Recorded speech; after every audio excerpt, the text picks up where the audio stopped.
Hi guys, आज हम बात करने जा रहे हैं SAIL Steel Authority of India Limited company के बारे में बात करने जा रहे हैं। रिसेंटली कंपनी ने अभी 50 साल पूरे कंप्लीट किए, तो उसका सेलिब्रेशन मनाया है कंपनी ने।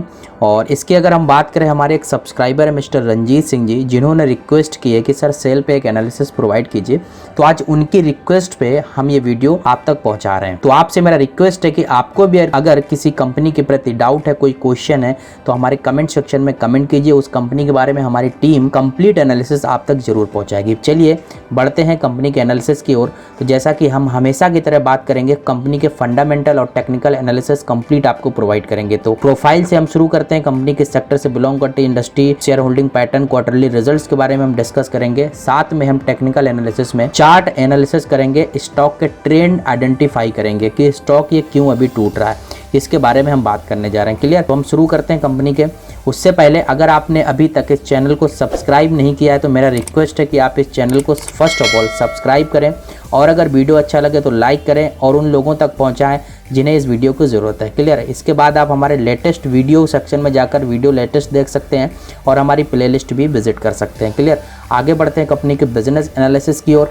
तो बिजनेस एनालिसिस में अगर हम बात करें, तो फर्स्ट ऑफ ऑल हम बात करेंगे कंपनी के प्रोफाइल के बारे में। तो कंपनी के प्रोफाइल में अगर बात करें, तो steel Authority of India Limited company का सेल का फुल फॉर्म है, और ये महारत्न कंपनी है। महारत्न कंपनी कौन सी होती है?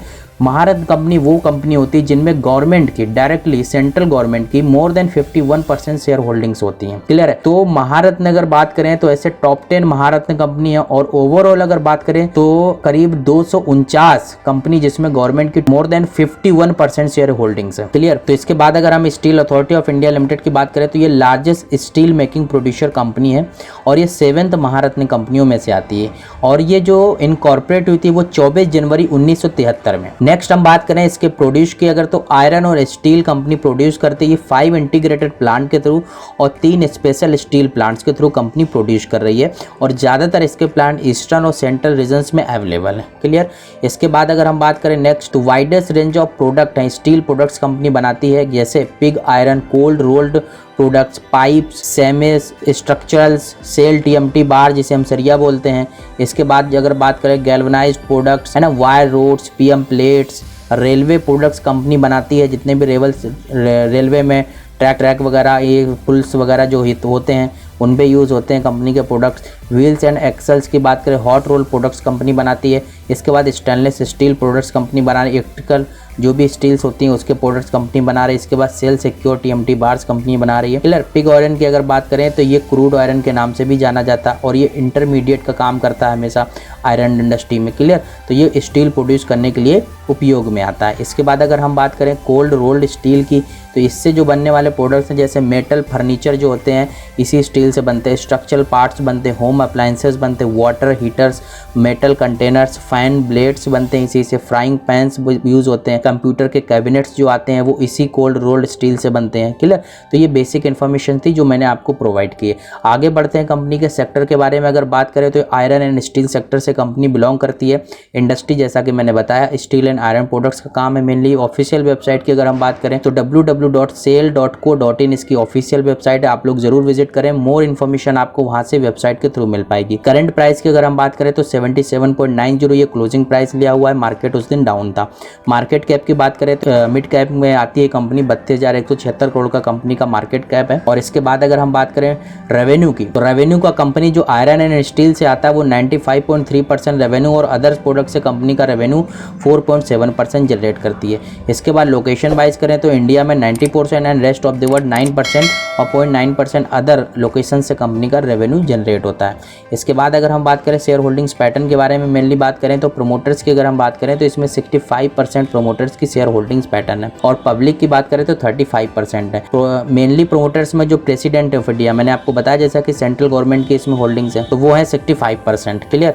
इसके बाद में और अगर बात करें पब्लिक में, तो LIC का करीब 5.73% का LIC का खुद का स्टेक है, और निप्पॉन लाइफ इंडिया ट्रस्टी, और निप्पॉन लाइफ इंडिया ट्रस्टी का भी 1% का स्टेक है म्यूचुअल फंड का। क्लियर, तो ये मेनली होल्डिंग्स है जो मैंने आपको स्क्रीन पे शो की है। और इसके अलावा हम बात करते हैं फाइनेंशियल एनालिसिस की बात कर लेते हैं कि कंपनी का फाइनेंशियल एनालिसिस कैसा है, कंपनी कैसा परफॉर्म कर रही है, बिजनेस कैसा है भी हमने देख लिया, लेकिन फाइनेंशियली कैसी, कंपनी की फाइनेंशियल हेल्थ कैसी है, इन टॉपिक्स को लेकर हम बात करेंगे। तब तक आप बने रहिए हमारे वीडियो में, और अगर आपने अभी तक इस चैनल को सब्सक्राइब नहीं किया तो सब्सक्राइब करें। और इसके बाद हम बात करते हैं अब क्वार्टरली रिजल्ट्स के बारे में। तो ये रिजल्ट्स हमने लिए हुए हैं, आप स्क्रीन पर देख सकते हैं। पहला टर्म सेल्स की बात करें तो 14,821 करोड़ जून 2019 की सेल रही है, और लास्ट अभी जून क्वार्टर की सेल है 24,029 करोड़ की। क्लियर, तो कंपनी की ग्रोथ स्ट्रेटजी तो समझ में आ रही है रेवेन्यू देखकर, सेल्स देखकर। इसके बाद अगर हम बात करें तो ऑपरेटिंग प्रॉफिट लास्ट क्वार्टर में अभी 2,302 करोड़ का, लगभग 2302 करोड़ का कंपनी ने ऑपरेटिंग प्रॉफिट जनरेट किया है।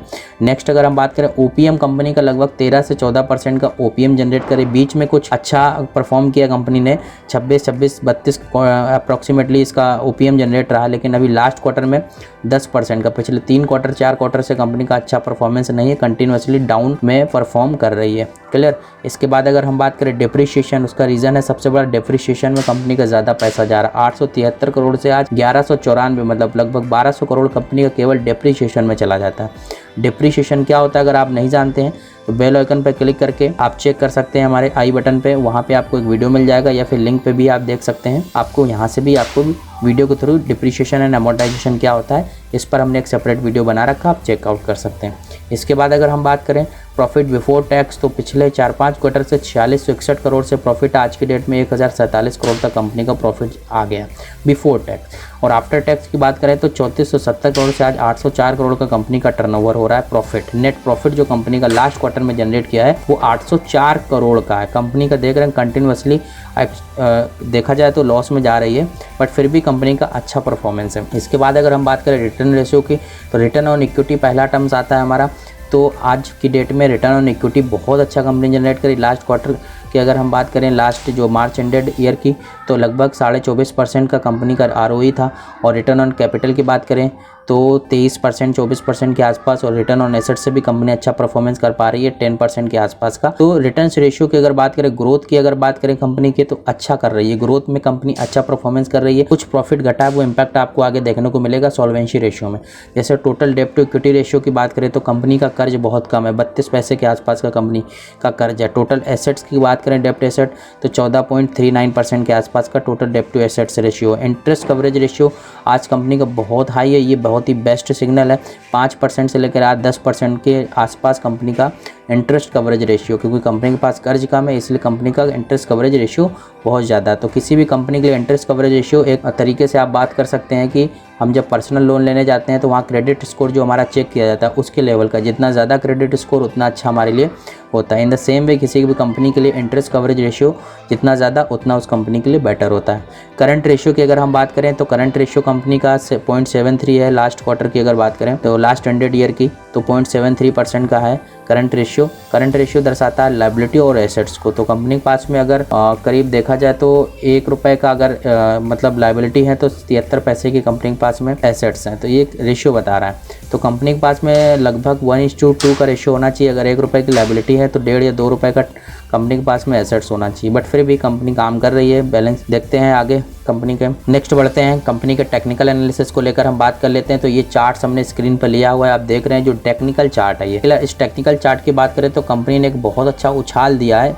ये स्टॉक करीब 20-25 रुपये से डायरेक्टली 150 रुपीज़ का हाई मारा, और इसके बाद एक बार हाई मारने के बाद ही कंटिन्यूसली स्टॉक गिर रहा है। उसके पीछे का रीज़न मैंने आपको शो कर दिया। कंटिन्यूसली कंपनी को लॉस हो रहा है। 3435 करोड़ से आज 800 करोड़ का कंपनी का प्रॉफिट हो रहा है। इसी वजह से कंपनी को कहीं ना कहीं आप स्क्रीन पे चार्ट में भी आपको इम्पैक्ट देखने को मिलेगा, स्टॉक प्राइस में भी आपको इम्पैक्ट आपको नज़र आएगा।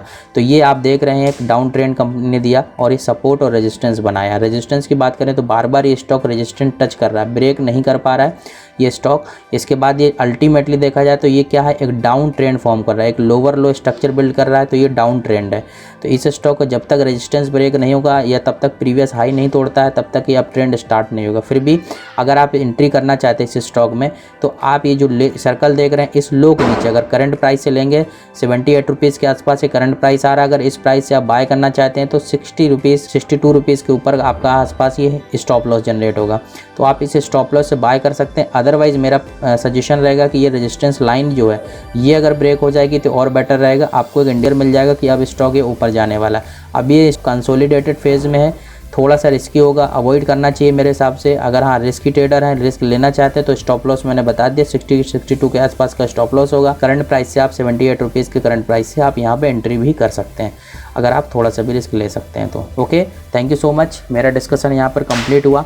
अगर आप हमारे सोशल मीडिया प्लेटफॉर्म पे हैं तो आप हमारे वीडियोस को और हमारे सोशल मीडिया प्लेटफॉर्म को लाइक कर सकते हैं, शेयर कर सकते हैं हमारे वीडियोस को। आगे मिलते हैं नेक्स्ट वीडियो में बहुत जल्द। Thank you so much. अगर आपके मन में कोई भी क्वेश्चन डाउट है अगर कंपनी को लेकर तो आप कमेंट में कमेंट कीजिए, मैं ज़रूर आपके डाउट्स को क्लियर करने की कोशिश करूँगा। थैंक यू सो मच, मिलते हैं नेक्स्ट वीडियो में।